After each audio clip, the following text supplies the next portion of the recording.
Well, hey, John, welcome and thanks for coming in today. This is Professor John Espey, for 30 years, one of our business professors here at Fall State, recently retired, so he's very gracious to come in today and talk to us a little bit about one of the unique programs that he undertook online. How long?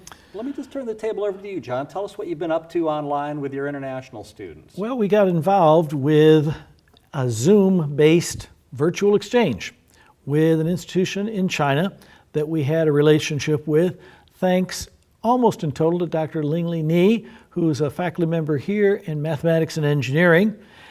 And she has always encouraged our interaction with China.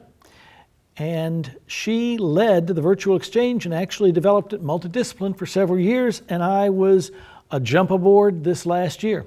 Excellent. And John, did you use this in one or more business classes? One class in international business. And that was a class that was delivered traditionally on ground, and we were able to use Zoom and do a virtual exchange with some students and faculty at Hangzhou Normal University in China.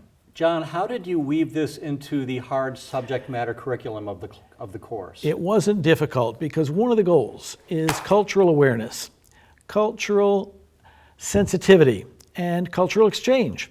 So that's the approach we took. We weren't interested in getting students talking about the International Monetary Fund or the exchange of goods and services. We were more interested in getting a cultural exchange, a cultural awareness build-up for both students at Hangzhou Normal and both students at Ball State Community College. So in a sense, it really was focused more on the soft skills side of thing than a hard subject matter. Absolutely, absolutely. What are the chances that, and the chances are growing, that any student is going to leave Ball State and as their career grows, they're going to deal with people internationally. International trade is up, international exchange is up, the globe is shrinking, China's a major player.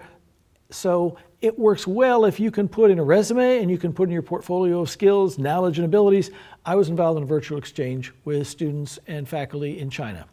John, what's some of the feedback that you had from students involved in this exchange? It was a slow start, and they were naturally quiet and inquisitive at the beginning, and then they began to roll into it. And some of the best feedback I got back from one of our students was, well, they look at us a little differently than we look at them. Bingo! We had a revelation type point.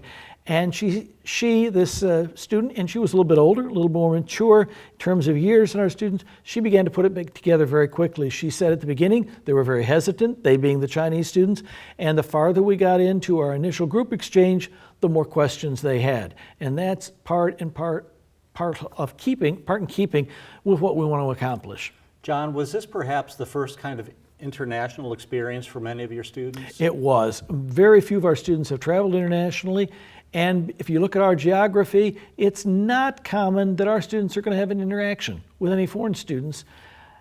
Very rare, very rare that would happen. So we were able to really seize using the technology, the Zoom technology, and the relationships we'll talk about in getting a face-to-face, one-on-one, one-to-small group, group-to-group interaction, and it was very beneficial. Hey, John, what were some of the challenges of this project? Well, Dr. Lingli Ni set it up, and it's multidisciplined. Certainly, one of the challenges is you have to build a relationship to begin with. And we had a relationship built with Middle Tennessee State University, the former Confucius Institute, now the Center for Southeast Asian Studies. Student ages. Most of the Chinese students were very young, immediate post-high school, if you will. Our student average age is 26. Their students don't work, ours do. It was a slow start to the dialogue. You're always going to have that. There's going to be almost like going to observe something that you've never seen before. You don't want to interact with it immediately. We had to do a good bit of planning, cultural sensitivity. We had to format that ahead of time. Things we don't ask, shouldn't ask, that we might ask another American. We had to involve all our students.